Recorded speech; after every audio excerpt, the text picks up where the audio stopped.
Mayor? Hey, Mayor. Where'd you end up? I ended up at the Winter Garden Pizzeria. I had a meet.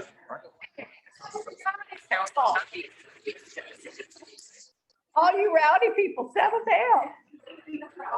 Those cops. All right, we are going to start our regular town commission meeting for March 22nd at 7:02 PM. Please stand for the pledge and the invocation. I pledge allegiance to the flag of the United States of America, and to the republic for which it stands, one nation under God, indivisible, with liberty and justice for all.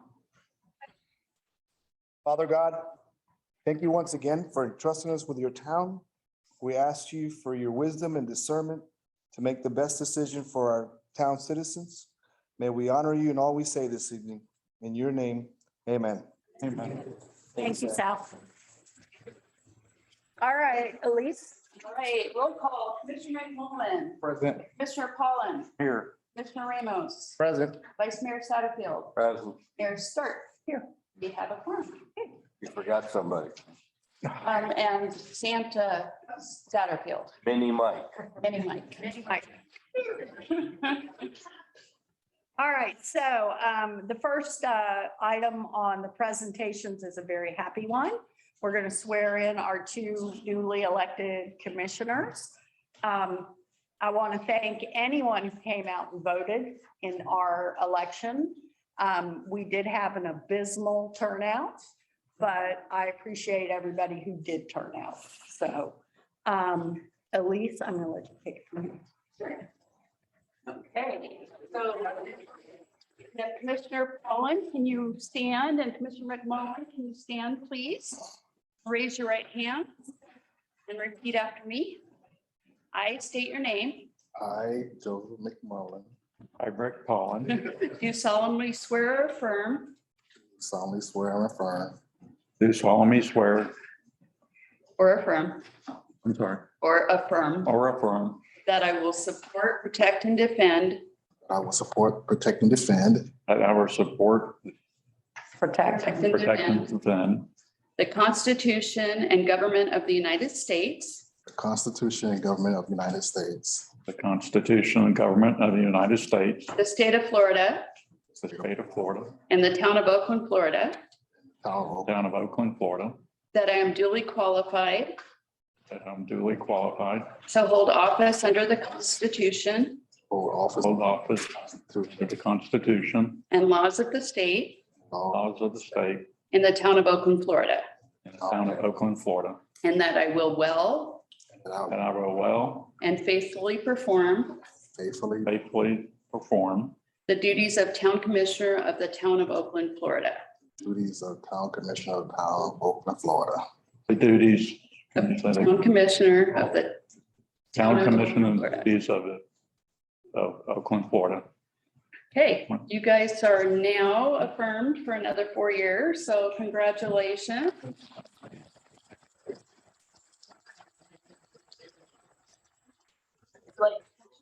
Up there, thanks, Commissioner. Mayor, do you want to Say hi. sit with them? Yeah, everybody. Come on. I get right behind you. No. I left Minnie. I can get behind you. Turn just a little bit this way, a little bit this way, a Little little bit this way. more this way. Thank you. All right, ready? 1, 2, 3. 1, 2, 3. Very good. Thank you. Do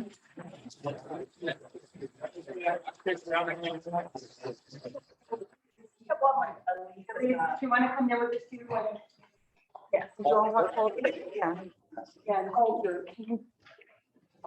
These. Oh. Yeah. There you go. Correct, and then. All right, perfect. Ready? 1, 2, 3. Good, thank you. Great job, Joseph. Great job, Britt. I am the person who want to do that. Yep, I know. All right, chief. Introduction of police department officers.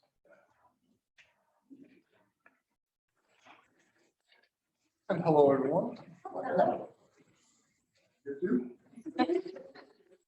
This is actually one of my favorite things to do. The office of being a police officer is so important, especially in light of the power that they hold, that we truly have to look for the right people of moral courage, civility, education. And it really is, it's really not as easy as some people think. It's not just because we have like so many police openings, you just fill up like that. No. And this was before the great resignation. Last year, we were very short-handed, and it took us time to find the right applicants. We were getting applications, but I'm sorry, they just weren't good enough for Oakland. So we took our time and we waited for the right people to come along. And I think we found the right people. We have 3 new officers. I'd like to introduce, what I'll do is I'll introduce each one of them when all 3 are, and then after that, we want to take pictures. The first one I'd like to introduce, is Officer Reynelis Rojas Mercado. Did I say that right? No, I ain't wearing them.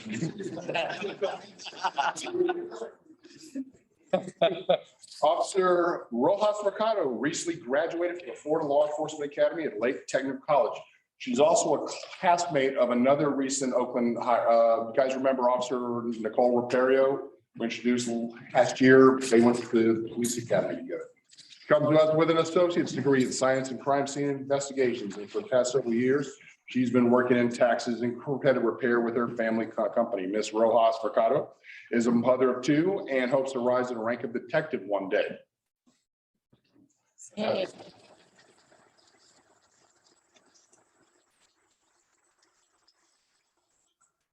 As you also know, for the past 4 or 5 years, we've been trying primarily to hire officers of experience that come with previous experience. And it really is hard because everyone's fighting for that. And we think we found 2 that I think you're really going to like. We have a former NYPD detective we hired last year. I remember Detective Shondo, who, by the way, is doing an amazing job. I can't speak highly enough of him. Well, he's a former NYPD guy, and he was doing police security at one of the football games in Orlando, and he ran into another NYPD guy who retired. So I'd like to introduce Officer Ralph Spock.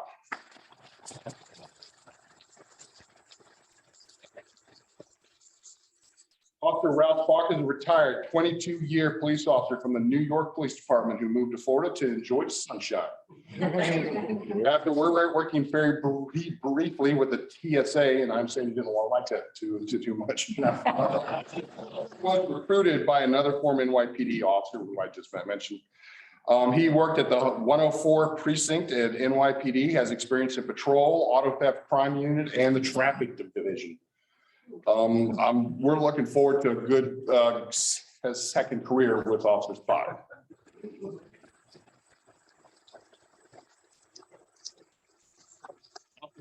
Also speaks Polish, so I still have got to contact the Orange County OC because they keep a log of everyone who speaks different languages. The next one, let me explain something about him. I've actually known him for a little while. He's friends of some other friends of mine. 2 years ago, when I first became chief, I had to do a search for a lieutenant. That's before I promoted Lieutenant Campbell. I also had to search outside because we got to see who the best candidates are. So I interviewed 3 other people from the outside for the lieutenant's job. Mike Bryant was one of them. He's a retired 25-year lieutenant from the Ocoee Police Department. He had just retired when I interviewed. And about an hour into the interview for the lieutenant's job, he asked me, do I have anyone internal who's up for the job? And I said, well, I have one. I have a sergeant who's up for the job. And he, at that point, took himself out of the running because he told me, I'm not going to take a job from someone who's already working there who deserves it. And he just took himself out.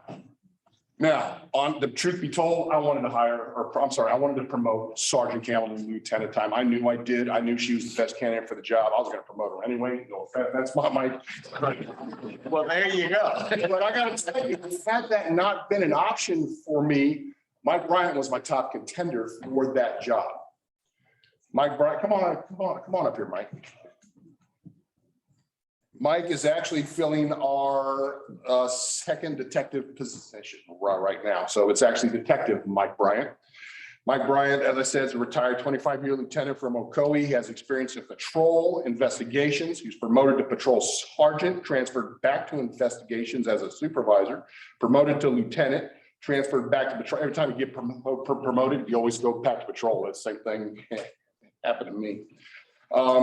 Transferred to administration division, then back to investigations. Detective Bryant helped create Ocoee PD's CSI program. He was also in charge of records division training unit and rewrote their policy manual, as well as managed their accreditation process for Ocoee PD, things that I'm trying to do here. He's already done. And he retired in 2020. Detective Bryant has a Bachelor of Science in Criminal Justice, and he's a graduate of the FDLE Leadership Academy. And he's been married for 30 years with 3 children and 2 grandchildren. Detective Mike Bryant.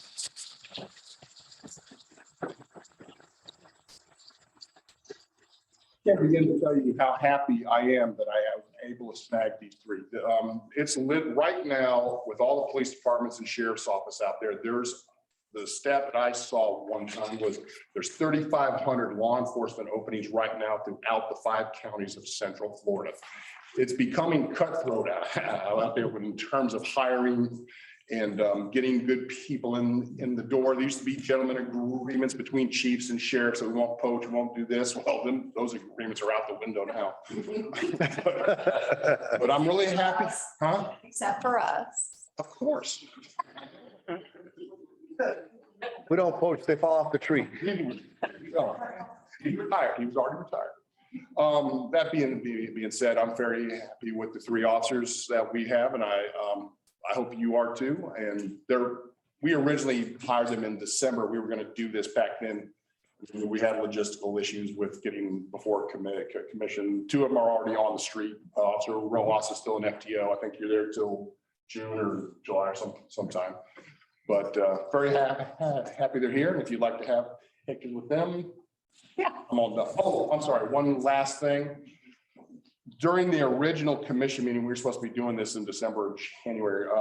We were going to promote Officer Roger Fisher to the rank of corporal. And we were going to surprise him with it, bring his family in here, and then it all fell apart. We couldn't do it. So I had to promote him. So he's already got the stripes, he knows, but he's standing here and he's brand spanking new.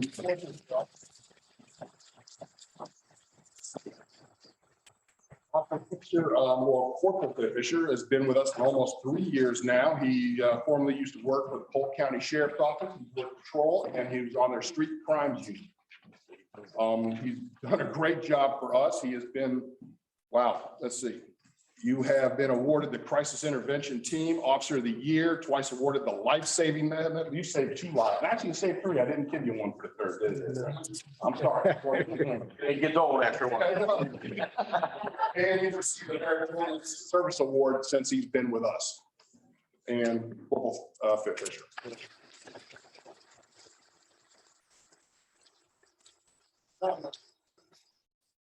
Fine.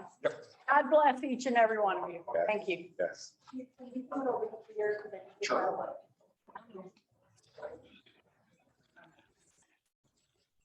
No, Commissioner. Right for that, you can do it. No, I can't. Yeah. Out the door.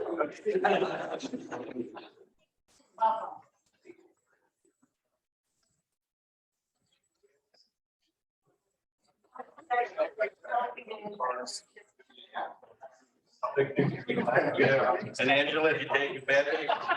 I was all over it. Get him.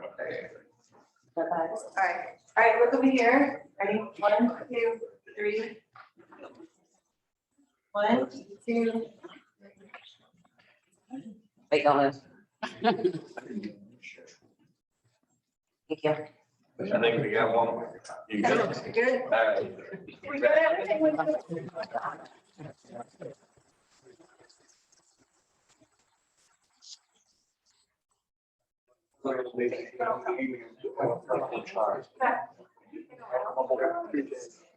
Congratulations, welcome.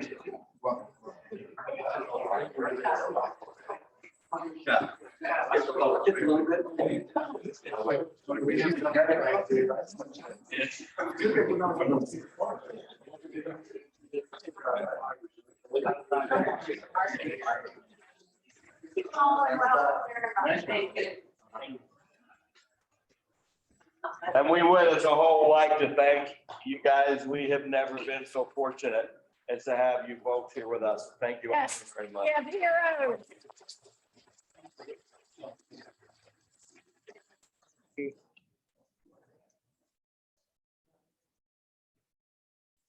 All right. There's not going to be anything as fun as that for the rest of the meeting.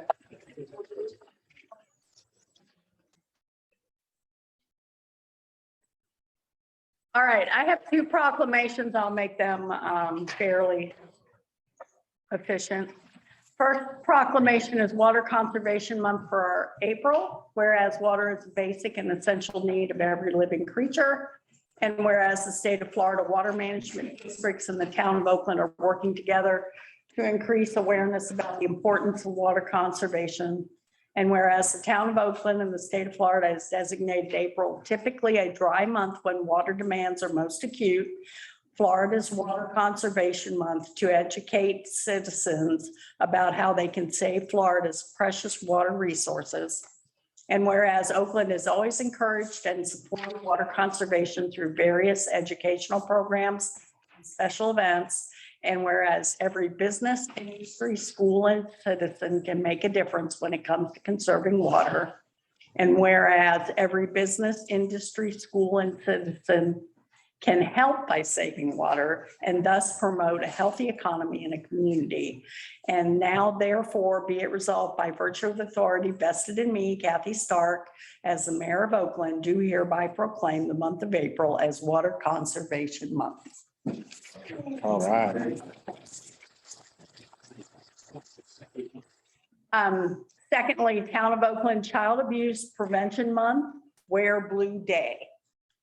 Whereas Florida's bright future on healthy development of its children, and whereas adverse childhood experiences, including abuse and neglect of children, can cause severe and costly consequences for children, families, and society as a whole. And whereas every child has a right to a safe, healthy, and happy childhood where they are educationally and developmentally on track. And whereas research shows that parents and caregivers have support systems and know how to seek help in times of trouble, are more resilient and better able to provide safe environments and nurturing experiences for their children. And whereas it is vital that individuals, businesses, schools, and community organizations make children a top priority and take action to support the physical, social, emotional, and educational development and competency of all children. And whereas Child Abuse Prevention Month and Wear Blue Day are important opportunities to urge the town of Oakland residents to engage in activities that strengthen families and communities and that provide optimal environment for healthy child development. Now therefore be it resolved by virtue of the authority vested in me, Kathy Stark, as the mayor of the town of Oakland, I do hereby proclaim April 2022 as Child Abuse Prevention Month and Friday, April 1st as Wear Blue Day.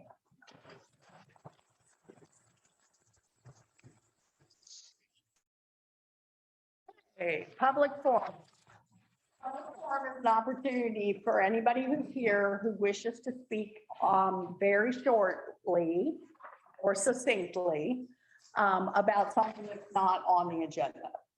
If I have any takers, please let me know. Yes, sir. Come on up and tell us who you are, though we know, but not everybody does. Hello, I'm Carlos. I live in 1408 Planted Pine Street.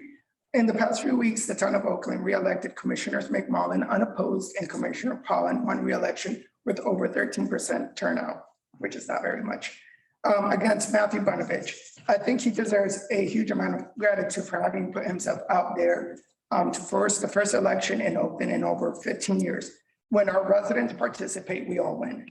I would like to ask Commissioners McMullin and Pollan to use the next 4 years to not only connect to Old Oakland, but to also engage in learning how to best lead our town forward in the next 4 years. Thank you. Thank you. Anybody else? Okay.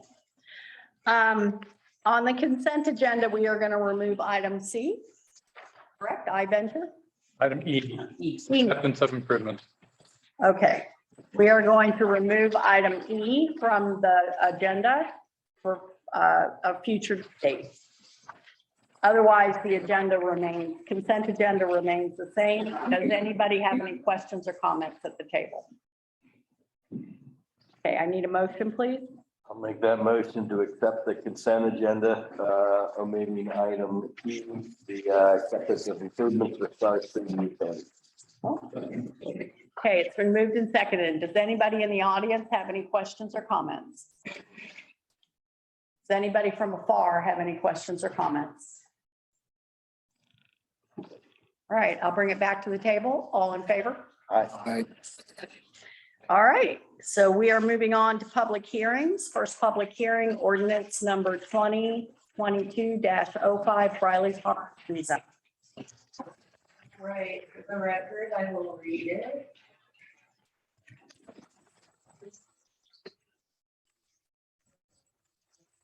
This is the first public hearing for 2022-05 Briley Farm Free Zone, an ordinance of the town of Oakland, Florida, amending the town's official zoning map designation from A1 agriculture in Orange County and R1 family residential plan development with a master plan in the town of Oakland for certain real property owned by Jefferson R. Boss, Jefferson Boss Trust, Boss Family Holdings LLC, and Oakland Land LLC, bearing property tax parcel identification numbers 20-22-27-0000-00-005 and 20-22-27-0000-00-004 and 20-22-27-0000-00-009 and 20-22-27-0000-00-36 and 20-22-27-0000-00-021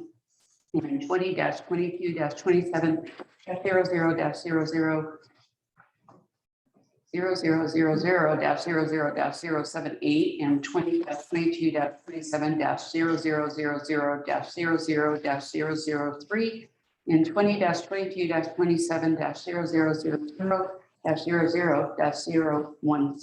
and 20-22-27-0000-056 and 20-22-27-0000-00-054 and 20-22-27-0000-00-020 and making findings and providing for conflict severability and for an effective date. Need a break? Good. I'm tired. Better you than me. You notice I'm really grateful because I went to the second slide by myself. I know, right? And this is a little off the wall, but I want to suggest a field trip for the commission and anybody else who wants to. And it's only right across the street. How many of you have been into that thing over there? All that stuff with the water. Oh, so you have, okay. Pretty impressive, isn't it? Yes, I it is. mean, it's amazing. I was over there with Mike and you showed me around. I think it's a great thing, really. Need to keep them around there. There's so much, yeah. But back That's to my, Mike tried to give me swimming lessons inside that tank. yeah, okay, that's yeah, okay. We're not going there, but well, we're gonna fill in some holes there and right there is where the blue star is, you'll be looking at that in second reading after this rezoning. Jay, Yes. excuse me, sorry, I have a quick announcement to make. Omitted from the title of this ordinance is Pulte Home Company LLC. Pulte owns part of these parcels. It's basically just around the ponds on the northern part of the property where there's some drainage areas. Okay, and we're working that through as far as the notice that's going to. Yeah, it'll be corrected for the final public hearing. Okay. All right, so moving along, there's several steps in every development, and you're going to be looking at the first two, annexation and comprehensive plan amendment later on. And right now, we're focusing on the rezoning. And so there's your annexation. We're going to fill in that area. It's going to make everybody look really nice and yellow up there. And with the comprehensive plan designation, density residential, and then just like that. And then moving along, a much larger piece, almost 70 acres from that annexation, which is only about 40. We're looking at 111 single-family dwelling units, and we've been working on this a while with the applicant to make sure that all the streets and all of the connections and the many details, much more than many other developments that come through.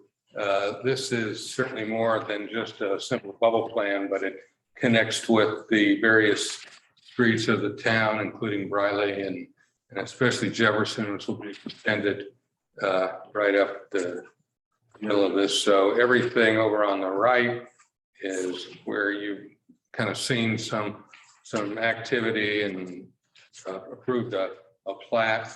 And then this is phase B, everything over on this side, which will include some dedications to the town. And moving along here, there. So back to central services, water from the town we were just discussing. There's going to be a new lift station down off of the north side off of Jefferson, which I believe is that under design right now? Yes. Yeah. And so that'll be a big expansion. We talked a little bit about recreation. There's parks available, Spear Park, the Oakland Nature Preserve, which will include some additional dedications from this project, as well as some interior pocket parks, nice little accents to the neighborhoods. School capacity we're working on with the applicant, and the police and fire protection are pretty well set. We talked about, well, our traffic planner came up and said, well, you really need something to slow the traffic down, specifically a turn lane, because when you come around that curve there, you got some blindness there and you need to slow it down. And so that's all kind of plain by the numbers kind of stuff. But do we really want to do that when we have a beautiful streetscape plan, complete streets that we just got finished with? And the thought was that we can work with this and maybe do something much better that will be a more Oaklandish kind of improvement, not just a plain Jane turn lane that will slow traffic down as intended to keep that blindness intact, in check, so to speak. So right now in the development agreement, you have, there's a section in there, and I believe the maximum is $85,000 for that improvement of that area. So we're going to work that through with the applicant, subject to approval. And that kind of just explains what I just said. All the good words. And so, as recommended by the Planning and Zoning Board last week, on March 15, we recommend that you as town commission approve the first reading of ordinance number 2022-05. There are a couple of other illustrations here just for your information. So that's the entire site of the Briley Holdings, so to speak, on both sides of Jefferson. Here's Jefferson. So you've got all this here and you've platted a little bit in there. And then this is what we're considering right this minute on a rezoning. So you can see where the annexation in the tan is located, the already platted area and to be platted, to replatted, I should say, area as well. What they call phase one. There's kind of overall look at the project. You can see those retention areas up here. This one being the area. So that's all I have. Okay. Do we have any questions at the table? The turning lane going north on Oakland Avenue, is that $85,000 towards it, for it, or even if it's, It would cost about 85,000. okay, That east-west section of Oakland Avenue. And so we discussed the matter at staff level and said, well, we can, always go forward and say, do that, kind of like we did with the church. correct. Christian Family Church, but maybe we can do something different here and meet our goals in terms of complete streets and do something, we're not sure what yet, but some type of improvements to Oakland Avenue within the context of funds available. And So if need be, we could put a turning lane Could, already out the gate when it starts. yeah, So we can have somewhere for someone to stop there as they turn north. right, it would Okay. slow them down, and that's what you really need to do because it's kind of blind coming around the curve. So there is a need to do that according to our traffic engineer. But how we do that is another question. We certainly have to go back and whatever we come up with, whatever solution it is, maybe instead of putting a roundabout here, we'll put it over there. Or something. Not sure what yet, but that's what we have to, discuss, if you will, to see, because that's a lot of resources to put into an intersection, relatively speaking. And, does that explain your? Yes, yes, sir. Thank you. If I understand correctly, and to put this succinctly, this is going to fit into the complete streets. Yeah, that's what we wanted. We wanted the opportunity, rather than just sticking in a left turn lane and Right. to actually make improvements to that intersection. It may have some town involvement as far as funding with the 85,000 that they have in order to make that intersection something that will be part of the complete street. So that when you come through and do the complete street, you're not tearing up what you just did. So it'll be something that could be part of that. So that we wanted the opportunity to be, if it comes down to it, we can put that left turn lane in. But it'd be better if we can plan and do an intersection that's more in line with the future complete street project.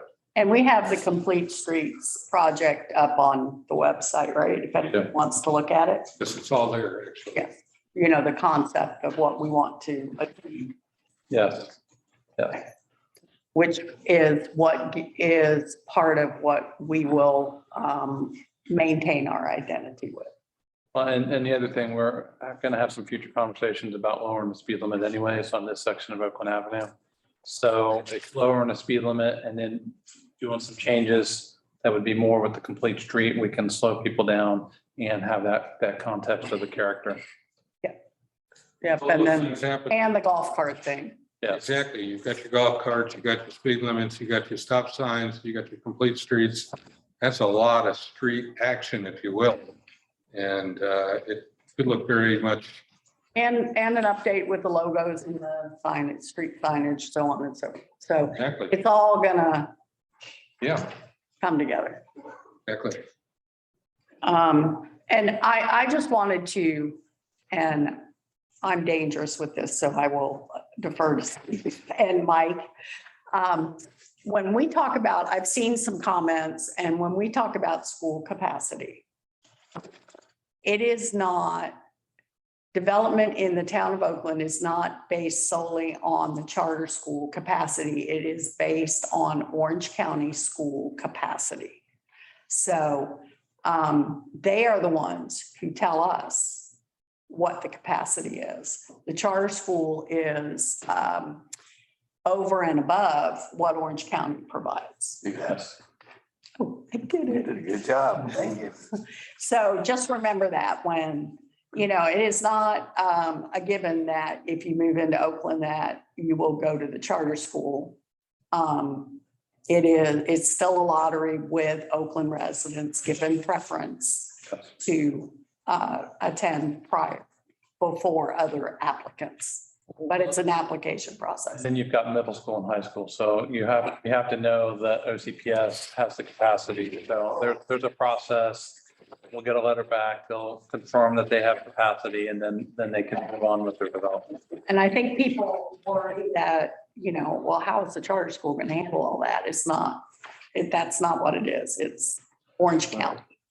Well, and the point remains that no matter how many fellows have kids that move into Oakland and back to Oakland, residents will have that first priority there when it comes Right. into the lottery. When it fills, according to what Orange County says, to put it in a little bit different language, when Orange County says this is how many you can have, when it's full, it's full. And there is that possibility that Oakland children can still go on the lottery if we end up with all sorts of kids. So it's not that given, I think is what you're trying to say, Right. right? That just because you live Right. here, you're going to go to that school because we are bound by it. And that there's capacity in Orange County, not just with the charter school. Yes. I have a different question. Sure. How does it fit in with the new school right there on that corner of Machete? Because they were talking about putting that turn lane there also. It's my understanding that they have, I mean, we approved a permit for them to do it. You know, it's, So are we talking about extending further with it? This is two sides of the curve. So the Yeah. one side of the curve at Machete, there'll be a right turn lane into the school. Okay, And this is on the other side of the curve, and it's a left turn lane into Jefferson. okay, I got you. So it's on either end of the curve. So they both would fit, but what we're looking to do is, you know, like I said, maybe be able to do something better in context with Okay. with the complete streets. And there will be an entranceway right there also for the development along with the school coming in there. So we have put in the capacity for the traffic for both of those things when we did that study, correct? yeah, it does need to be looked at, but there isn't a lot of traffic, to be honest with you, to, as far as the numbers, I mean, for 111 single family houses, you're not really going to see much, even though it sounds like a lot. It's just not. I mean, you've got 100 units scattered here and scattered there, and, you know, coming on these little streets, you got so many, Other ways to get there, so Other ways to- Jefferson Avenue, Yeah. got Briley. Yeah. exactly. And that is the beauty of a grid, you know, like in your master transportation plan, that it spreads it out as opposed to, you know, having cul-de-sacs and gate and all that kind of stuff. Gotcha. That's the beauty of your system here, our system in Oakland. And development, and I will, and Steve can correct me if I get this wrong too. Development and impact fees, not increased taxes, pay for the time. So it's not coming out of ad valorem necessarily. These kinds of projects come out of out of impacts and develop. It's over $20,000 per house. Yeah. When you come in and, sign off when you got the sewer and everything. Right.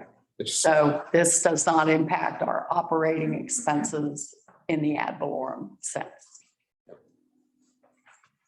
Okay, any further questions at the table? All right, I need a motion, please. I'll make a motion to accept first public hearing ordinance number 2022-05 Bradley Farms rezone. Second that. Moved and seconded. I'm going to open a public hearing to people in the building if we have any comments or questions. Please let me know. Raise your hand. You have to come forward to the podium. Oh, there you go. Come on, Monica. Come on. Tell us who you are. Good evening, Mayor and Commissioners, citizens of Oakland. I am Monica Marlowe and I work for the Lake Hopka Natural Gas District. I am here to view this plan and talk with the developer about possibility of getting natural gas to those 111 home subdivisions in Oakland. Oakland has a limited amount of natural gas in it.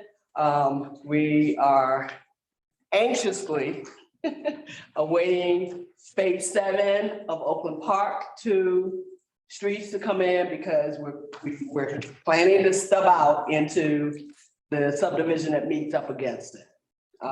Southern Oaks, and come into some of those homes over there who have been asking. I've been with the district 8.5 years. And since I've been here, I every year get a call from a homeowner in that subdivision, when can I have gas? And so hopefully that will happen within the next year. We're hoping with phase 7 of Oakland Park. But if we can get here, that takes us down Tubbs, down to, because we step out at Tubbs and 50. And if we can get that subdivision and it's a feasible project for us, we'd love to have natural gas serving that. And that will allow us to get more into some of the existing homes as we can get that line down. Okay, thanks, Monica. And I'm gonna leave it quiet with you. Thank you. Oh, okay. Yeah. All right, anybody else wish to speak in the building? Come on up, tell us who you are.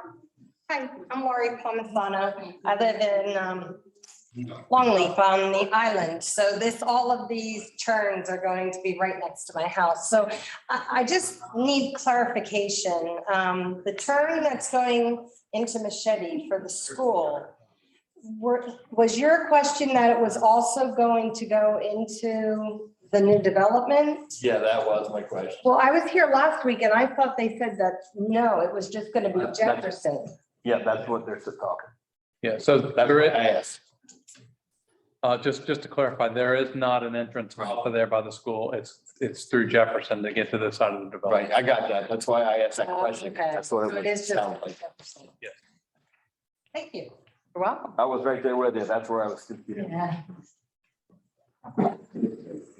All right, anybody else in the building? Okay, I am going to I go, got one more. oh, come on up. Tell us who you are. We can see you struggling whether you want to. or not. Aram, and I live in the Longleaf subdivision too. And I was just, how long will the left turn into the school, into Machete be? Because there's also a turn lane In the long way. into Longleaf as well. So just curious how all of those turn lanes are going to work together. The turn lane into Machete into the school, it's a right turn lane. So it's if you're going west, it'll be on the right-hand side. So it's not gonna go past Machete. So the turn lane that's. Right, but you said there's also going to be a left turn lane into Machete too. No, it's Jefferson.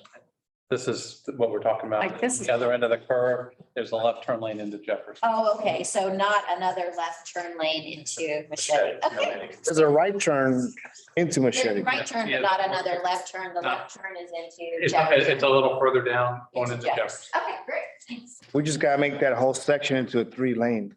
All right, Just- come on up. Starts to feel that way, doesn't it? Good evening, everyone. My name is Meredith Ryan. I live on 205 Briley. I have some questions for the developer regarding the 70 acres. Is that the full plot? I just want to make sure that will be the 111 single-family units, or is that a separate, the 45 acres, I guess is my question. So the 45 acres, and they're welcome to come up, but the 45 acres is the annexation that's in Orange County. But the full scope of what they're doing is 70 acres. There's some of it that's already in the town. Yep. But they have to annex that 45 acres and make it all. What is the full projected single-family unit of the entire property? Is that more than 111 units? Jake?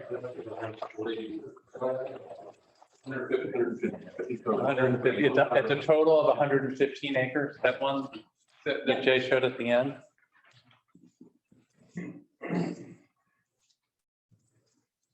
Some of this was already, so, yeah, right Yeah, there. I know some was already done. I'm coming in a little late, but. So the entire holdings of Briley Farms is 115 acres and it's about 150 units. You can see the larger lots on the right-hand side. So they've got some larger lots and then the smaller lots that are part of the stuff on the left-hand side. Okay. But it's a total of 150 units on 115 acres. Is there any plan for the speed limit to change on Briley with an addition of this many houses? We're looking at the speed limits in the town center area, but with Briley being paved, we're looking at 20 miles an hour on Briley. Okay. And then we're looking at 25 miles an hour on Oakland Avenue.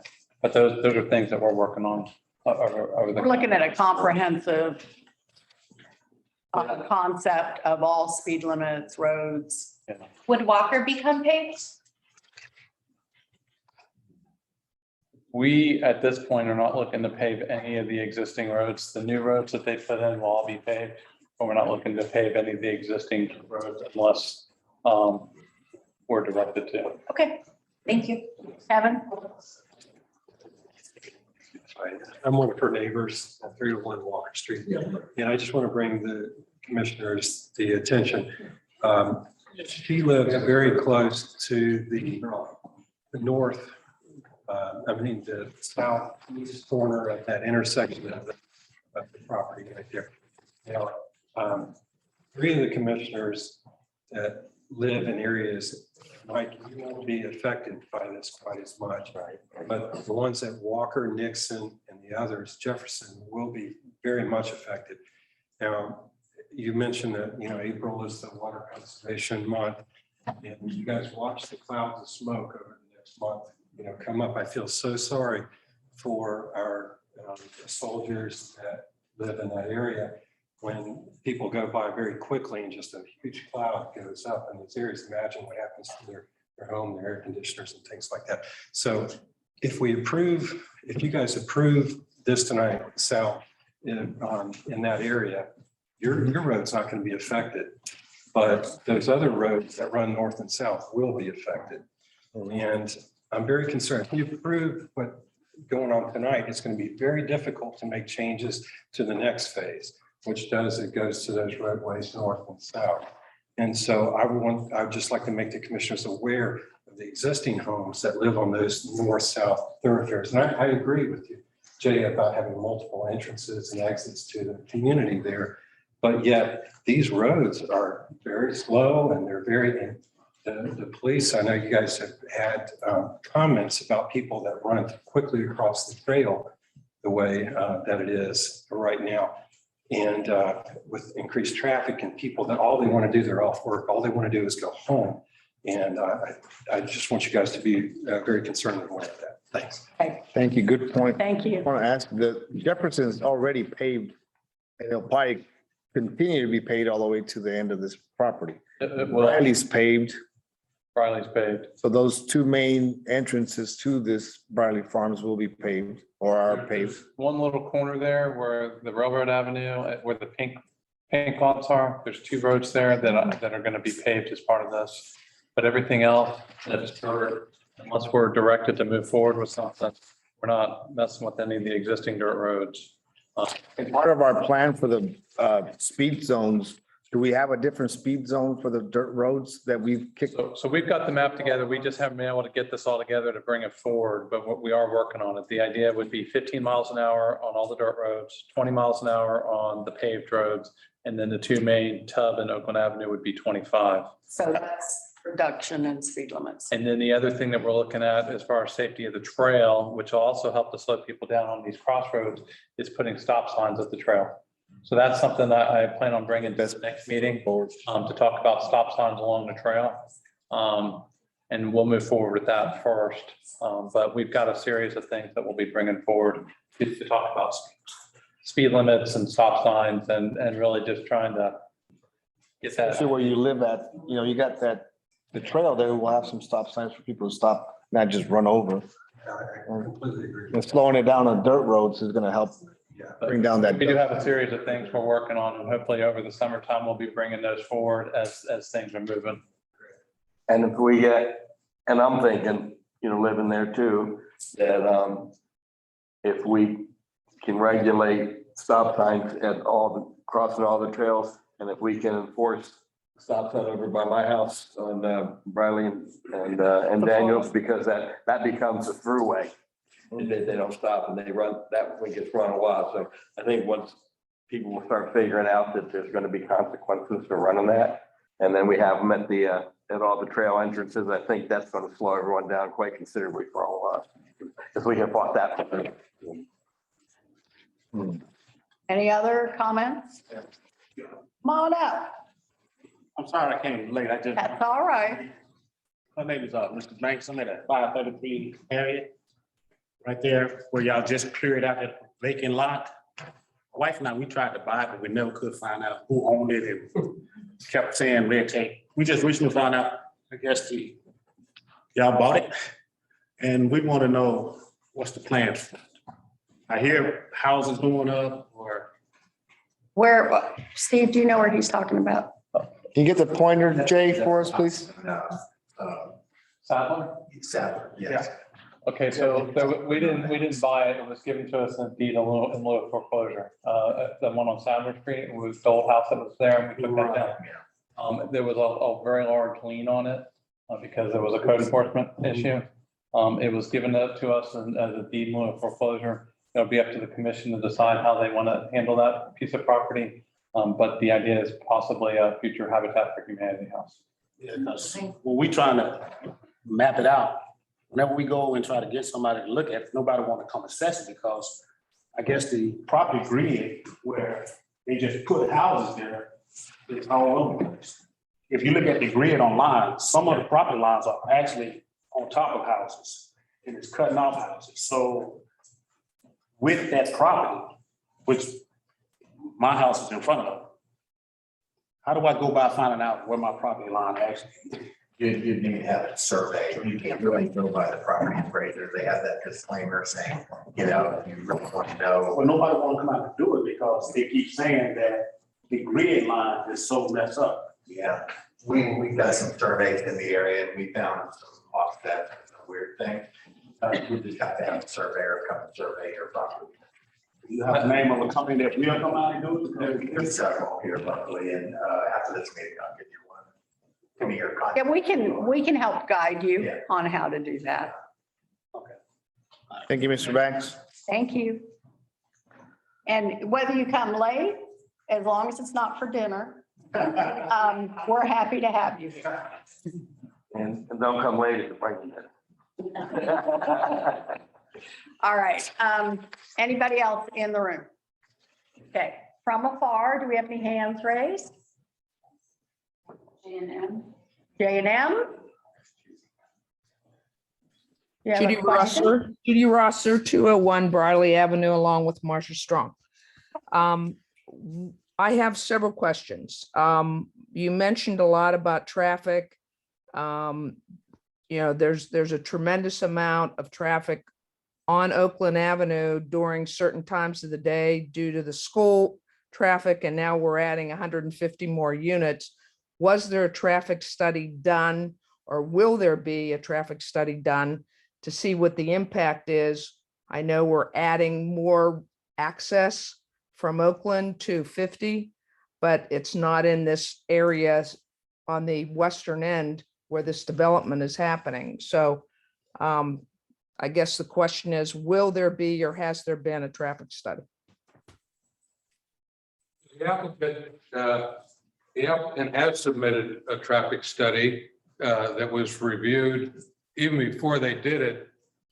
We looked at their proposed methodology to do the traffic study. It was approved by our traffic engineer. They did the study and they came back that there really wasn't that much except for that issue that we talked about already, which was the need for a turn lane on Oakland Avenue. So I think you probably heard that much, the discussion on that. There isn't anything more than that. Well, You can see the traffic study if you want, it's available. Okay, I'd like to see it because I question the time of day that they did it, because anyone that travels on the roads during drop off and pickup, really, there's a tremendous amount of backup, not just on Oakland Avenue, but also on Tubb. So that, adding another 150 units there, plus I don't know that the apartment complex down the road is fully built out or leased out, but there's a lot of traffic coming to the area. So Oakland Avenue. yeah. Okay, I'll come by. Thank you. My second. Share with you if you just email me, Jay Martyr, online, or if you want to come by, I'll be glad to share it with you. Okay. All right. Thank you, Jay. Second question, drainage. I know that I see retention ponds, et cetera, but you're talking that there will be no improvements on the roads that lead north off of Oakland Avenue toward Briley. And those have already shown that they are subject to washout, continued maintenance. I'm not a proponent of paving, but there has been over the years a tremendous amount of drainage issues in this whole area. So I caution you to not relook at that in the future, whether it's Walker, Nixon. I mean, Daniels is at the far end, eastern end of this whole development, but there's been some tremendous drainage issues over the years.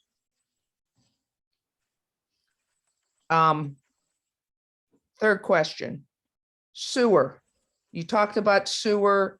Is that coming up Briley, Mike Parker, or which direction is the sewer going? Could you share that? Right now, they have not submitted anything more than conceptual engineering plans. And our immediate intention is to serve this project, but it will be designed in such a way that it can handle the sewage needs further east and south. Okay, thanks, Mike. And then is it the town's, is the town in favor of continuing with these types of developments to implement low light level street lighting? Or is that not part of what our plan is for the town? Say that again? Low light level. Low light levels.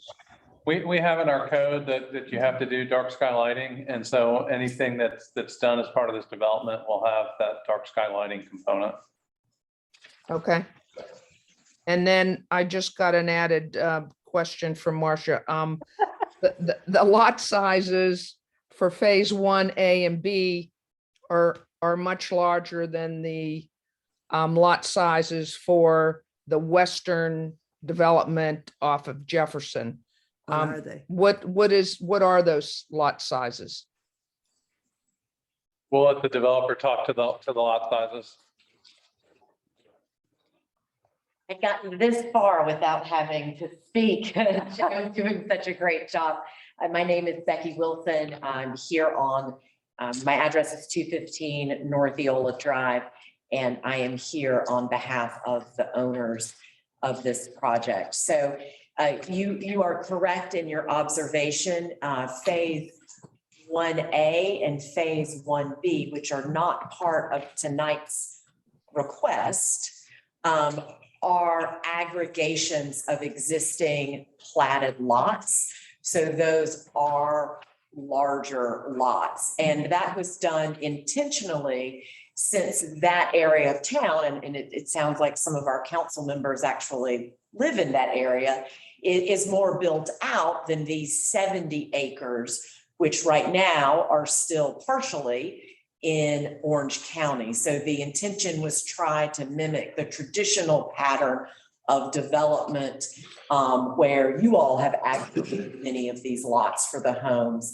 And then as we move to the west, there is actually a variation of different sizes. So we do have some smaller lots on the grid, like Jay was talking about, the older town lot, platted lot grid that you have. We tried to mimic that internally to this planned development.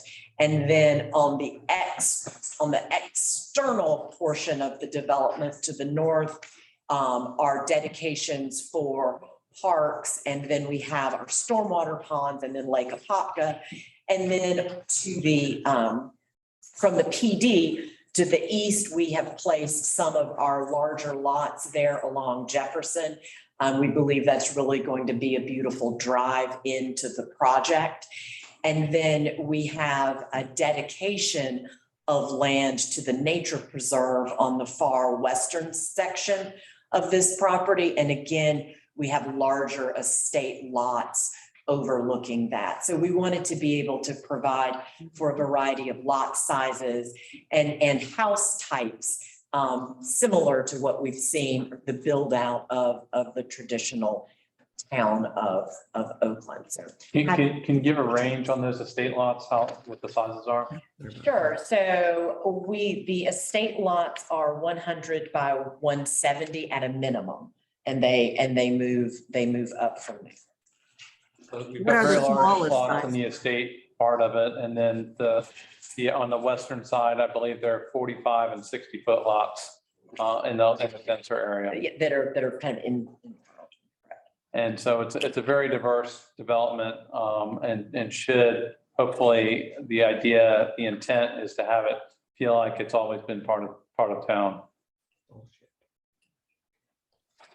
Okay, so I thank you, Becky, for that, and Steve. That concludes my questioning. Thank you. Thank you, Judy. You are thorough as always. Anybody else from afar? Raise their hand, please. All right. Chad? Are you there? I'm here. Can you guys hear me? We can. I think I asked a ton of questions about a month ago. So again, appreciate your feedback there in this forum. I just wanted to ensure again, and I think the answer is yes, this is still just conceptual at this point. Like nothing that we even see on the screen is necessarily set in stone. Is that correct? As far as the sewer? No. As far as the project, the lot sizes, the amount of lots, the interconnected streets. That is essentially what we're doing now is moving it forward and pretty much setting this in stone. Oh, it is. Yes. So then I would again raise a concern about some of these straight streets. I know that when Oakland Park was built, the whole idea was to curve a lot of the streets so that to cut back on the speeding within these streets. these streets, especially the north-south ones within the development, are just straight shots. I mean, you guys are asking for speeding within that neighborhood, and that doesn't, it's not my neighborhood necessarily, but it's going to become part of my neighborhood. And if some of those are going to be, thoroughfares, then Briley certainly is going to become a thoroughfare as well. I mean, it already is for some cars out here. So I would definitely caution you guys on that. And frankly, and I know that, to each their own, some people are going to buy these homes and don't care that their house overlooks somebody's side yard. But some of the house placements on the lots, it just interests me a little bit because there are multiple places where those houses are going to look somebody's side yard. And that seems a little weird to me. Again, they're just concerns. I'm just voicing my opinion on that. Anything else? That is it. Okay, well, thank you very much. We'll take that into consideration. Yes, ma'am. I've got somebody in the audience. Do I need to stand again? Okay. Sure. Okay. Are the lot sizes the same as Longleaf or are they smaller? Does anyone know? I don't know. Trying to put perspective. I'll take credit that they're more varied. There's much bigger lots, and there's probably some more narrow lots in here. So it's a variety. Okay. Were you talking about in general or along our street? I understand the Briley Farms Phase 1A and B, but I'm more concerned about this new development. So I believe a lot of the lots in Longleaf are 40-foot or 50-foot lots. These are 45 and 60, so they would be similar, but there's a mix between the two. So there's a little bit bigger than what you have in Longleaf and probably close to the same size as Longleaf. All right. Anything else? Judy, or do you mean to keep your hand up? Oh, your hand's down now. You're good. Anybody else? Oh, Trudy should put her hand up again.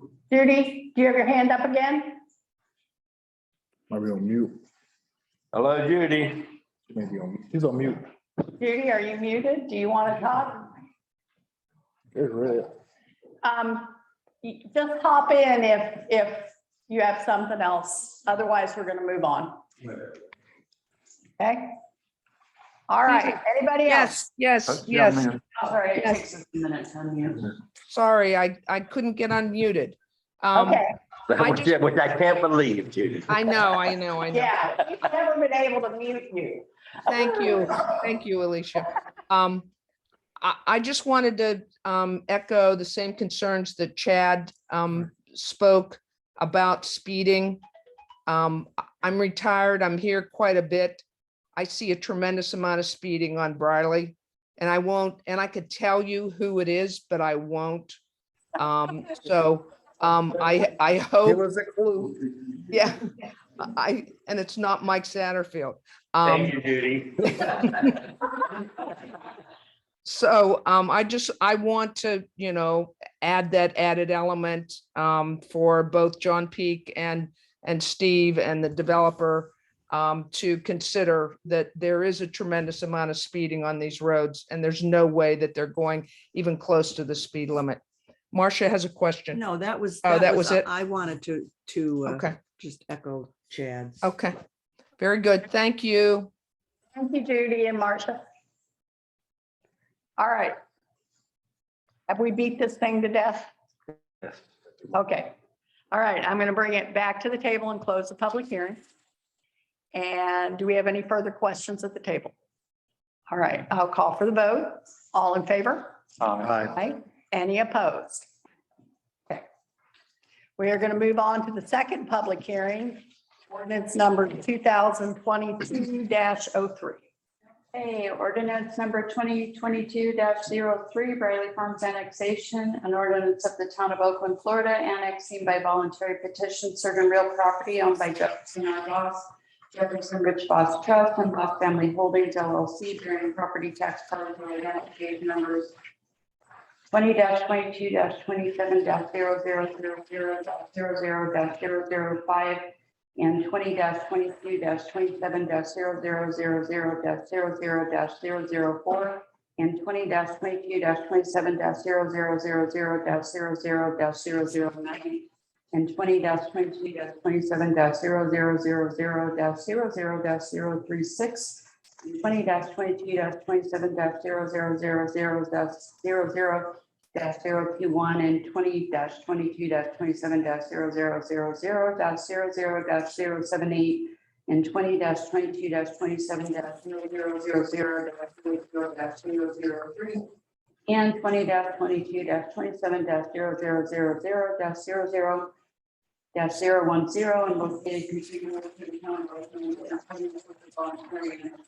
provisions of section 171.044 Florida statutes and other controlling law, redefining the boundaries of the town of Oakland to include said property, providing for findings, providing for conditions, directing the town clerk to record the ordinance with the clerk of the circuit court, with the chief administrative officer of Orange County and with the Department of State, providing for legal description and a map, repealing all ordinances and herewith, providing for severability, providing for non-codification and the taking of administrative actions and providing for an effective date.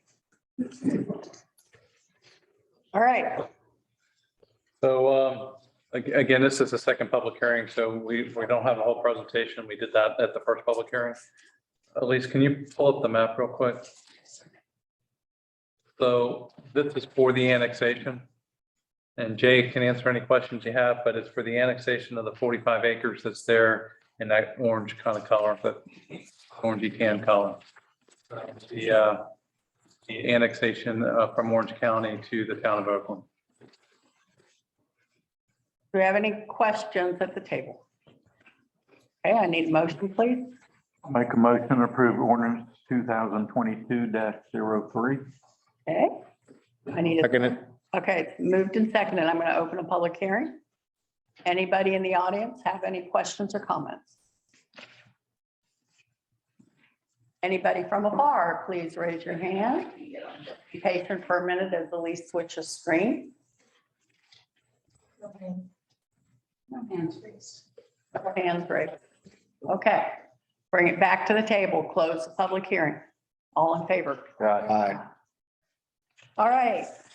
Second public hearing, ordinance number 2022-04. Okay, second public hearing, ordinance number 2022-04, Riley Farms Comp Plan Amendment. An ordinance of the town of Oakland, Florida, changing the town's future land use plan map designation of its comprehensive plan from rural and Orange County comprehensive plan to low density residential in the town of Oakland's comprehensive plan for certain real property owned by Jefferson R. Boss, Boss Trust and Boss Family Holdings LLC. Orange County property appraiser parcel numbers 20-22-27-0000 -00-005 and 20-22-27-0000 and 20-22-27-0000-0009 and 20-22-27-0000-00-36 and 20-22-27-0000-00-021 and 20-22-27-0000-00-78 and 20-22-27-0000-00-003 and 20-22-27-0000-00-010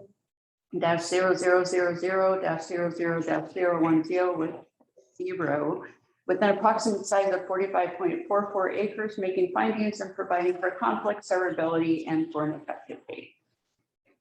Right, this is the same situation. So this, again, when we're going through these developments, you've got annexation, comp plan, and then zoning. So the annexation and the comp plan for this particular project have been going concurrently together. This, again, is the comp plan amendment, changing this particular piece of property from rural Orange County to low density residential in the town of Oakland. So it's basically adding this into our future land use map. So we went through the full-blown presentation at the first public hearing.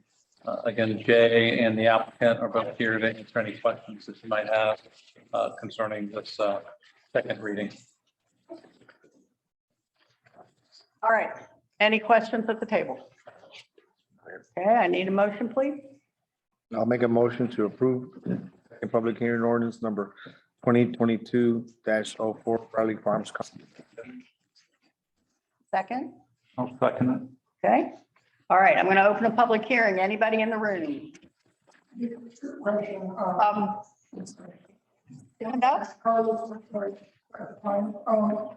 I guess what's the timeline of that in the process?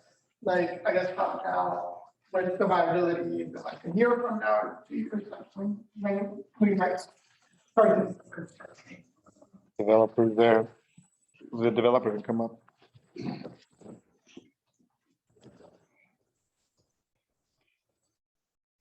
We're still more firm. This is part of the process, the original working. So I have only presumptuous exactly that day, right? There's still a lot of work to schedule. In general, it's sooner than later, for sure. That's the ideal. So I think, you know, what Carlos is asking is, you know, when will they see dirt? No, I mean, our ideal goal is 2022. You know, they gotta still work with staff, so I don't know. I don't, yeah, it's gonna be a while. There's, you know, you never know what you're gonna run into. And, you know, there are a myriad of things that can hold you up and, you know, things can change in the market.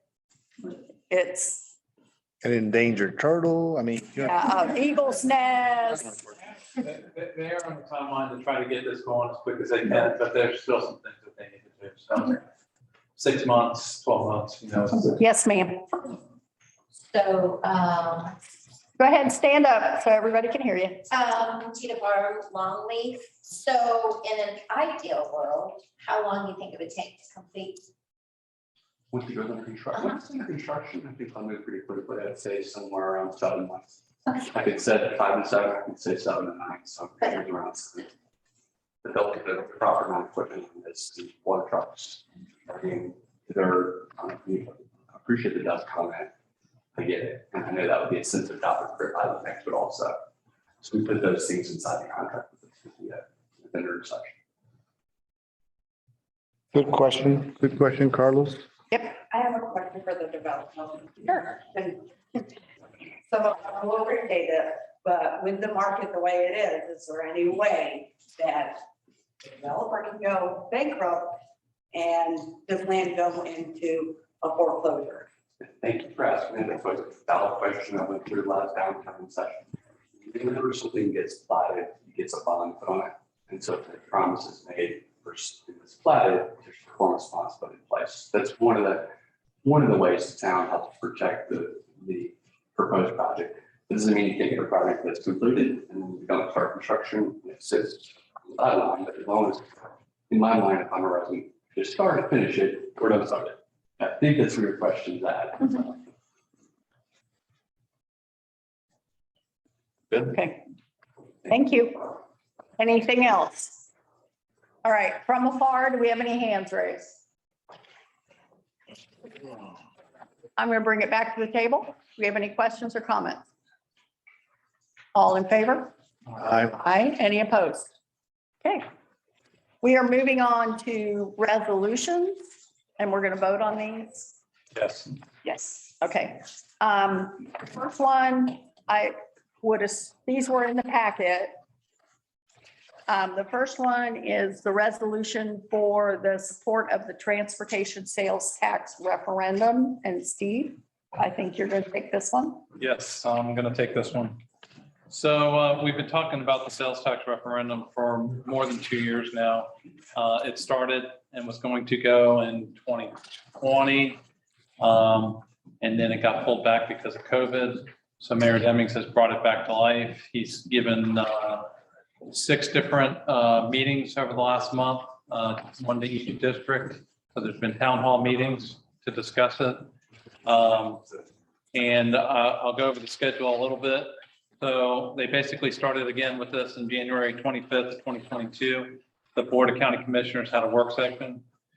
They had a second work session today. It was a very good work session, and they actually went over in more detail some of their transit enhancements, including links and Sunrail. They also went through their pedestrian and safety improvements in more detail, as well as their transportation plans in more detail. They provided to the county commissioners an 1,100-page document of the transportation plan, which also includes the municipal plans that we've turned in. As soon as I can get a copy of that, I will provide that to everybody. Not that you're going to want to read it. I think We'd love a actually, summary. the commissioners actually had gotten through about half of it before the meeting today. But it was a very good meeting today. It lasted for almost 3 hours, and they went through the transportation and had discussion with the county commission. The next things that are going to happen. So what they're looking for from us, and I'll read the resolution, is a resolution of support. And what the intent right now is to get this in front of the voters. For yes, yes or no, do you want sales tax or not? So that's all your support is about, putting this referendum in front of the voters. Not whether you're for it or against it, just giving the voters the opportunity to decide on the referendum. And I'll read that language in a minute, but they have to go through some steps to get there. On April 5th, they'll have another work session, number 3. If you've got, they usually start around 11 o'clock. You can watch them on Orange TV. So they'll have a BCC work session number 3. On April 26th is when they will have a public hearing and an ordinance and a resolution in order to put this on the ballot. Then it has to go through an audit process with the ordinance of office. The ordinance has to go to the Office of Program Policy Analysis and Government Accountability, OPAGA for short. Once it goes through all of that and it gets, the ballot language gets submitted in July, August, and then it'll be on the ballot in November. They did give a sample of the ballot language, and I will tell you, they only have 75 words that they can use. So if you read this and you haven't been paying attention to any of this, it's not going to make a whole lot of sense to citizens. But they're only allowed to use 75 words when you put this together. So they haven't finalized it. This is just a sample, but they're working on the ballot language. So, if people are interested, they really need to go to the Orange County website. There's surveys that you can take and you can give your input. They're looking for as much public input as they can. They've got that up until the end of April, I believe. So, I would tell everybody to educate yourself on this. Everybody should have an opinion about transportation, and there's plenty of information on their website. And I would definitely, watch Orange TV on the 5th and watch the presentation. But what I'm bringing forward is the resolution of support, and basically you've got a bunch of whereas clauses that talks about the process that's been going on. But the most important part of this is the town of Oakland hereby supports the placement of a 1% transportation surtax referendum on the November 8th, 2022 countywide ballot for consideration by the voters of Orange County, Florida. So you're not saying whether you're in support or not of the sales tax. It's giving the voters the opportunity to vote on it. So I would recommend approval of the resolution. And I would also editorially say that we have had a lot of input, and the residents have also. There have been surveys. We've had a lot of input about what we need here in Oakland and in West Orange County. The municipalities have worked together to give Orange County that feedback. Links is a vital improvement that we need here. So they know what we're looking for. Well, and we gave, so there's a lot of different things here between pedestrian, technology, transit. There's a lot of opportunities here for improvements. And so some of the things that we turned in as the town was, we've been talking about the complete street of Oakland Avenue. That would be something that we would look to help to get funded through this. We've looked at, we've made a point to them about transit and having transit opportunities out here in West Orange County. And they did have a pretty comprehensive presentation today. If I can get a copy of it, I will and send it out. But it was a great presentation today. And we've also talked about technology and the opportunities there, because there's technology that can be used for these pedestrian crossings, especially on State Road 50, to make them safer. There's also the opportunity to tie all these traffic lights together. We've got a mix of state and county and town stuff. We talk about Highway 50, but if you can tie those traffic lights together, you can get traffic moving better. So there's a whole host of things that can be done to make improvements here in the town as part of this sales tax initiative. So it is a very big deal, and I'd be happy to talk to anybody about it and give them the information that's out there. Or like I said, Orange County's got great information on their website. And personally, I think it's great that we have a seat at the table and are being proactive in telling Orange County what we want. Yes. So not that that's what we're voting on tonight. What we're voting on tonight is simply the opportunity to have this placed on supporting the opportunity to have this placed on the ballot. Yes. Yes, ma'am. So do we have any other questions at the table? All right, I need a motion, please. Oh, a question, I got Oh, yeah. I see was snatched away from us when they took the bus from here, and no one even told us, so. Right. That we, like you just said, yeah, because when. Yeah, it was just gone one day. Yeah. I found out just hanging out at the park one day, one of the bus drivers told me. Yeah. They plan on taking a route away, and I was. I don't even think Scott was the commissioner then, and I don't even think he knew about it. Yeah, no, it was something that was just hit. Yeah. And I just happened to have a conversation with someone who has family here. So like you said, it's glad now we had to have us here at the table to make sure that we are included. Yes. And then we bought links in, and then they told us they were taking it away, but nothing we can do about it by then. It's already baked in. Yep. So I just wanted to bring that out. Good point. All right, any other further questions at the table? Okay, I have a motion and a second, right? No. I get a little. No motion, I had jumped in. I'm sorry. Oh, okay, I'm sorry. See, I have to make sure I do this right. I need a motion, please. I'll make a motion to approve resolution 2022-02. Thank you. I need, I'll second it. okay, I got a motion and a second. Anybody here in the audience that has any questions or comments? Okay, anybody from afar, raise your hand.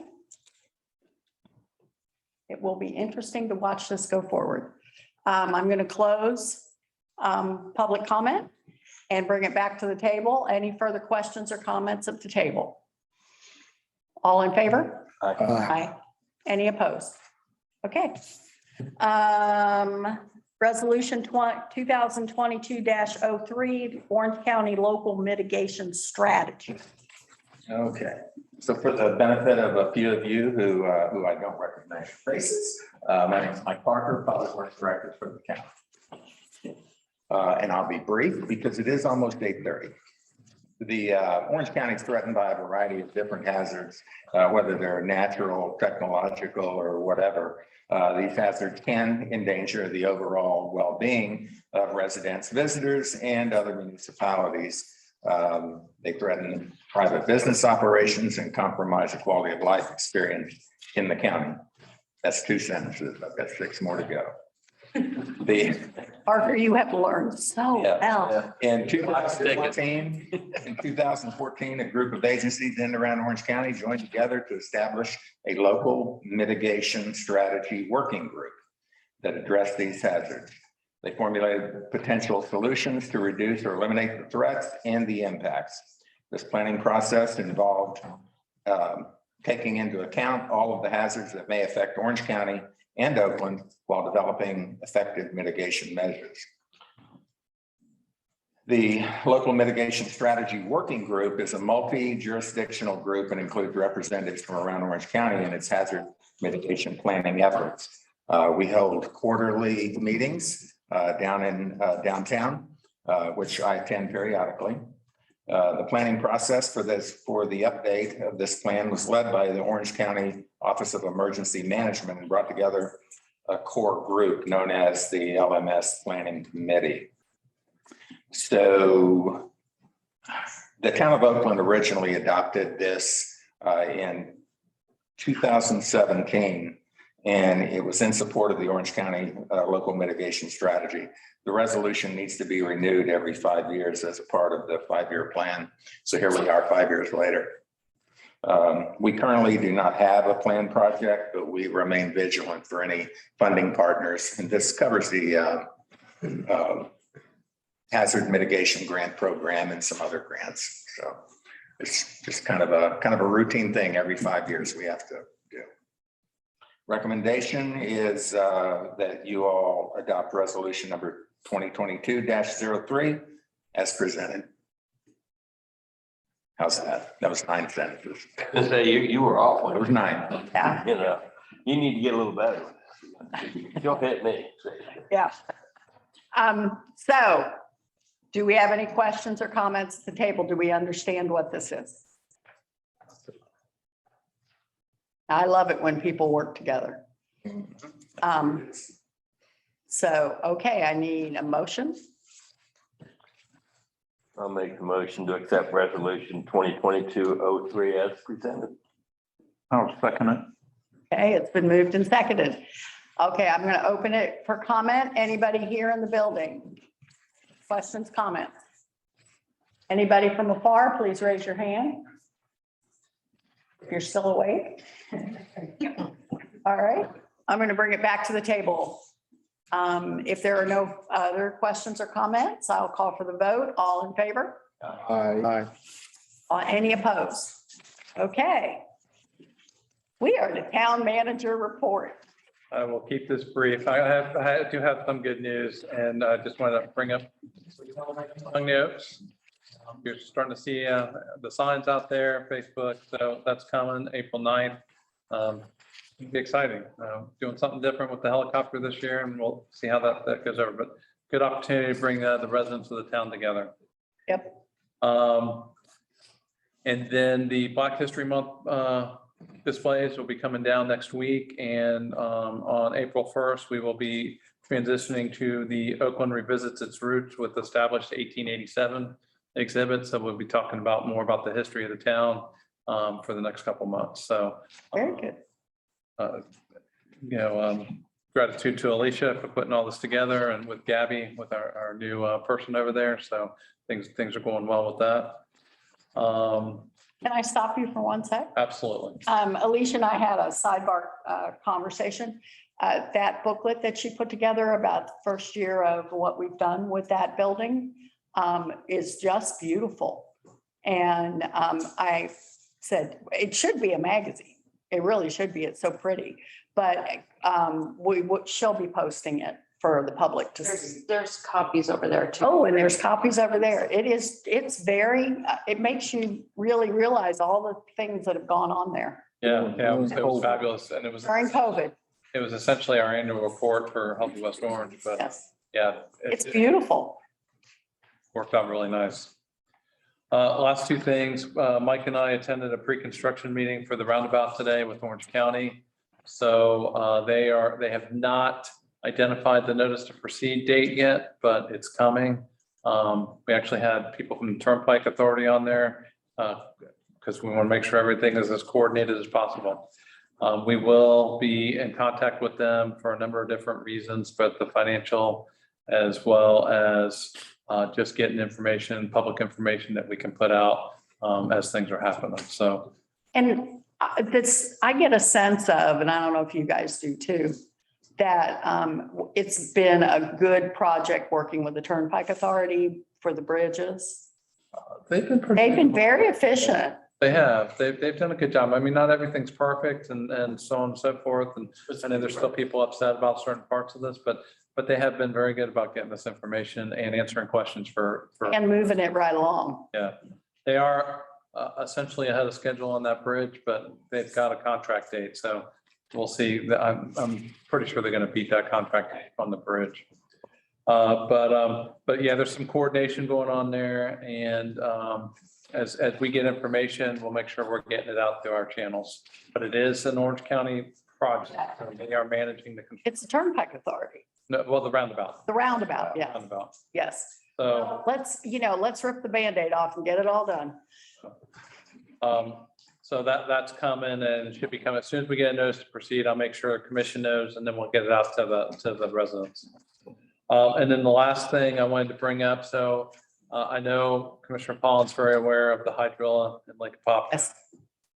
And it has grown immensely over the last 2 years, and there's about 14,000 acres of hydrilla in the lake of a 31,000 acre lake. And that's just, it's just multiplied exponentially.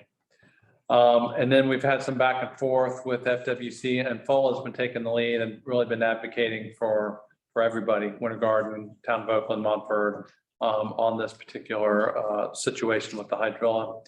They first came in with a plan that was going to treat 8,000 acres. Then they scaled it back to 6,000 acres, and then they put it on hold.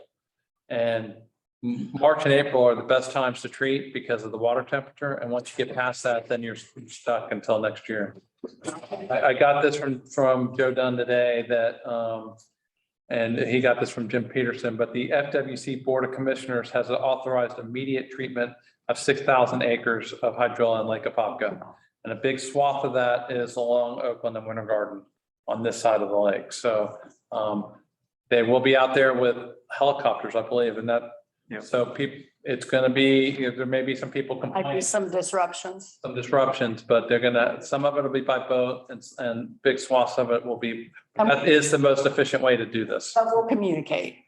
As we know. As we know, we'll communicate. We communicate, or at least answer questions. I don't know how much I want to, but we will answer questions if people have it, but that will be coming soon. I'm hoping, very soon, because this is the time to be able to treat. So hot off the presses today. Hey.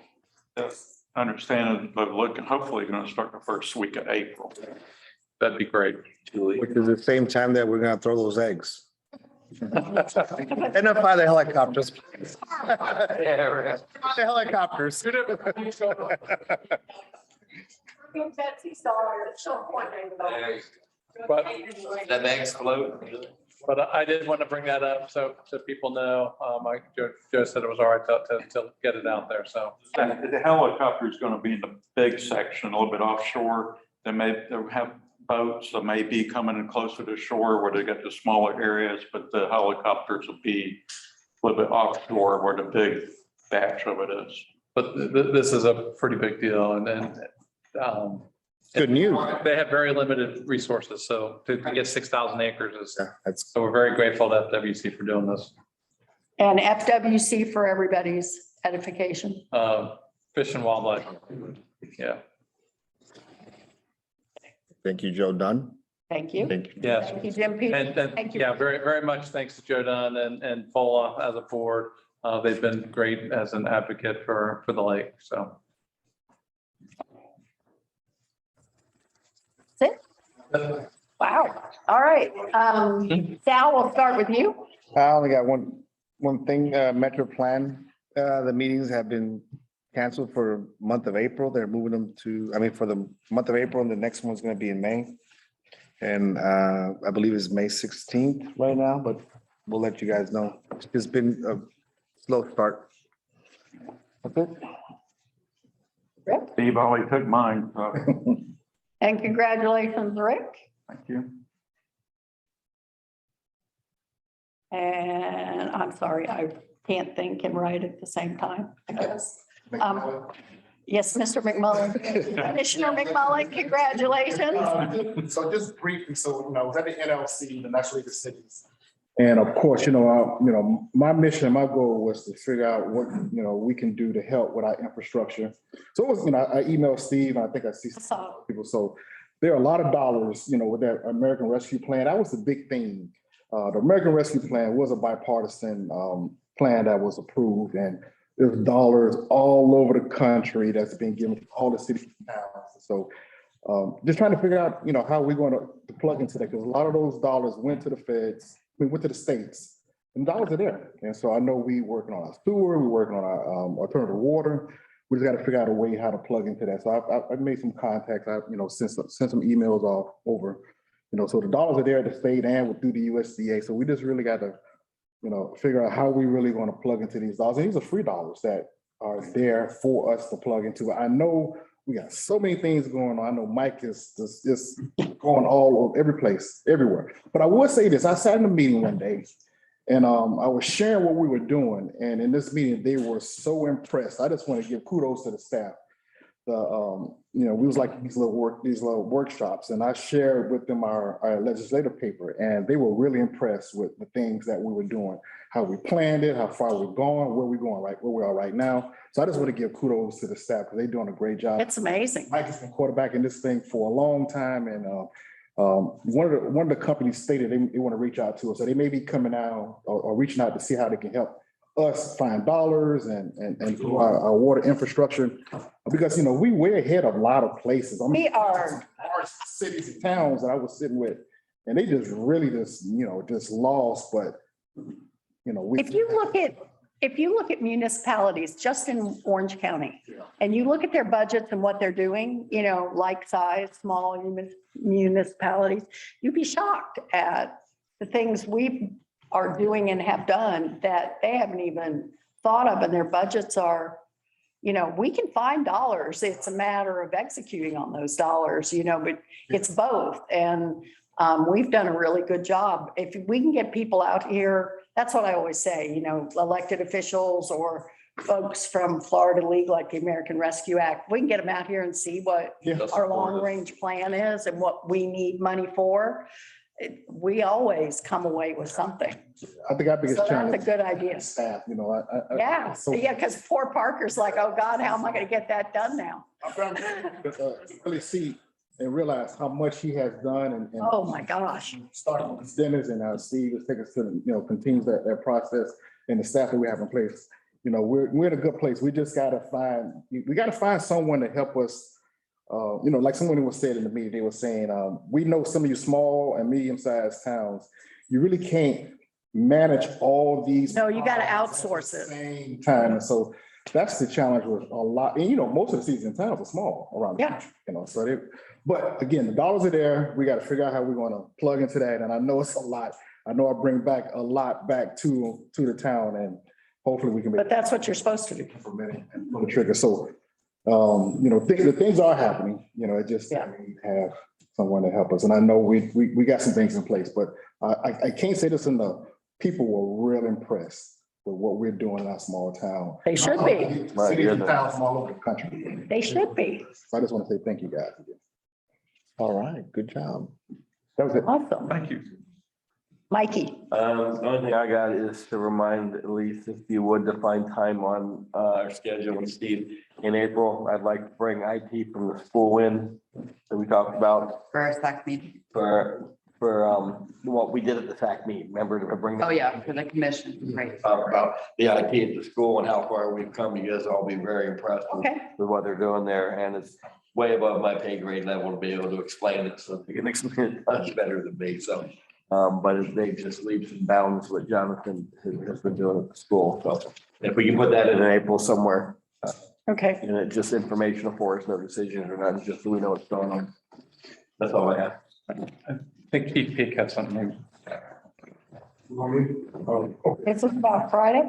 Yeah, it's about a fire that Yeah. happened, the other day, just real quick, I know. It was on my list, so good. I'm glad you're doing it. I actually commended them, 3 of our officers went into the house and retrieved the people, and they risked their lives to do it. The toxic black smoke was actually on the officers and one of the gentlemen that was in the house was handicapped, couldn't move. They had to lift him through a lift boat. I commended him for it, and thanks to Alicia, actually, she was in contact with several news organizations that came out. They did news stories, they were interviewed. Well, later this year, I'm also going to be doing the life-saving award for those 3 officers. It'll be Lieutenant Campbell, that's second, and the first with the others. But Fox 35 News, and this is something Alicia actually helped set up, is coming out this Friday morning at 7:45 to do a live broadcast. They want to issue awards to our 3 officers for saving the lives of the Oakland residents. So just want to, any chance I have to brag on our officers, I just want to do it. Well, it's on our calendars. Okay, just want to make sure everyone was aware of that. I encourage people. thought we'd have those three officers here today. We only had, One of them. had one of them 24/7 cycle, they're working. in here. And Yes. We could probably. take them personally and give them something in the waters. You guys can think about Yeah, we can work on that for the next meeting. something for us. I can work something out for them. Absolutely. Well, good. That took one thing off my list. So anybody who can be here on Friday morning? I was supposed to be somewhere else, but Stina will have to forgive me. First, I thank Elise so much for a beautifully executed election.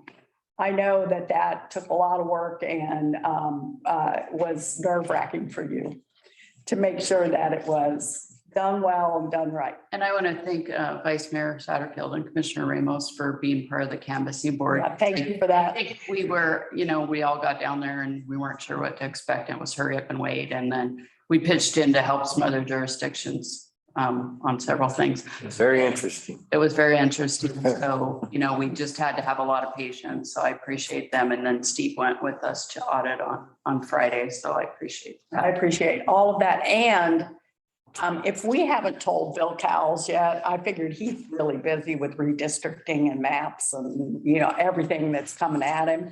But those guys from that fraternity that volunteered for our election were just the most, can we have them every time? So Bill did talk to us a little bit about that. So because we hadn't had an election for so long and they had experience, this was, I think, the main guy's sixth time doing it. And that with that group that he specifically put them here and they were amazing. They were amazing, just and fun. Oh, I went to the cute one. did you? We went to the cute one. I said, okay. They were amazing. Well, and so just to share real quick, what Lynn found out a little more is, so their Adopt a Precinct is basically groups that volunteer to help with elections, and then the funds go to the group, not to the individuals. And so I think we ended up paying about $1,200, I want to say, to the group, to that group, and it was a fraternity. And what they do is they turn around, they do this all over. So they volunteer at all over election sites, and they turn around and give scholarships to, I think, high school students in the area. So win-win. Yeah. Very quiet. I talked to him too, Elaine, and he actually paid West Orange, it's, a good bit of their money or our portion of that money that they've been raising for these scholarships did go to some of the students at West Orange. Oh, that's great. Yeah. That's awesome. Good. And it's just a reminder that, elections are a sacred thing.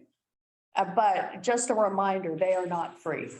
So, we need to be very serious about, and we were very serious about making sure that we had a good election. So thank you very much. Number one. And then Joseph, who would never tell anybody anything, Sure wouldn't. has received an award from, is it Tri-County or Florida? Florida University is a hometown rural hero. And he will be awarded that at a upcoming Tri-County League of Cities lunch. So we need to, I know there's one coming April 21st, but I don't know if that's the one they're gonna do it at yet. But let us know. Congratulations, Jeff. I said this before, I bring it back. I can't do it unless I could bring it back to someplace. Just stop it. You do phenomenal. Take it. Everybody here, and that's what I think people don't understand is all of us here do other work in the community. Joseph is very involved in Florida League of Cities and Tri-County League of Cities. He was a president of Tri-County League of Cities. Mike has dedicated his life to that school, to the charter school. I don't think you knew when you took that on that it was going to be this long. Sal sits on Metro Plan and we have got many projects, already in the works, and MetroPlan is funding part of the roundabout. We have a sidewalk, we have complete streets, we have many, many things that Best foot forward that we brought over here. best foot forward. Anything else? No, Do tell. no, just No, I'm serious. Metro, yeah. No, just adding on. And Rick is all things like Apopka, Oakland Nature Preserve, that is his passion. I sit on the West Orange Chamber Board, and all of us work on the things that we do in Tallahassee for funding. And who knew that I would find sewer so interesting and garbage? Who knew? So, we just don't walk out of here, two nights a month and not have to do anything else. So staff does all of the real heavy lifting, but we contribute to the community and to the town. And I don't know that people really understand the work, how much work that is. So, and in that vein, we do have, am I allowed to talk about the Tallahassee? Yeah, you can bring it up. I don't think that's. We do have $2 million sitting in the Tallahassee budget for a alternative water supply. And the governor is sure taking his sweet time about signing the budget, which is the final step for funding. We feel good about it, but we will not feel completely done until he signs the budget. I would have expected it by now, given our past experience. But I think we don't have the real number because we're debating that. Tallahassee, Joseph, Steve and I went to Tallahassee in February to work on this with the legislature. And we're going to be well over $5 million in funding over the last 6 years. Yeah. And that is another testimony to the work that the staff does. So that's the good news. And should we get this $2 million, $2 million, or even if we don't, I think there's going to be a state of the town coming up in the spring sometime. I think we have a lot to reflect upon and a lot that we have going on coming up that we need to talk about. Very good. I hadn't even. Nice. You're right. Yeah. Well, when we've never gotten $2 million. We've gotten $1.5 million, but we've never gotten $2 million. So that's huge. But if we added up all the money, cross our fingers, if we added up all the money that we have gotten in grants and, Parker finds money and. Yeah. Have you check my couch? Right there. That we would never be able to afford half of what we've done if we didn't find this. So, anyway, I'm done. I'm the one who gets mad at people when they go on. I wasn't going there. Okay, so do we have anything else?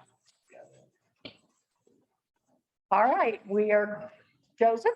As I add, being in some meetings, I can hear some of the other cities have awful relationships with their states and again, I'm in there bragging about how well we work with our state. So I'm just want to say, hey, we continue to do our best here. And it's always easy to go back and just share to other states in the country, not just here. Right, national is now. Yeah. With our states, regardless of partisan issues or whatever, we still get the stuff done. With that being said, if all hearts and minds are satisfied, let's adjourn. It is now 8:55 p.m. But I'm telling you what, I want to call that governor and say, sign the budget. We'll get it.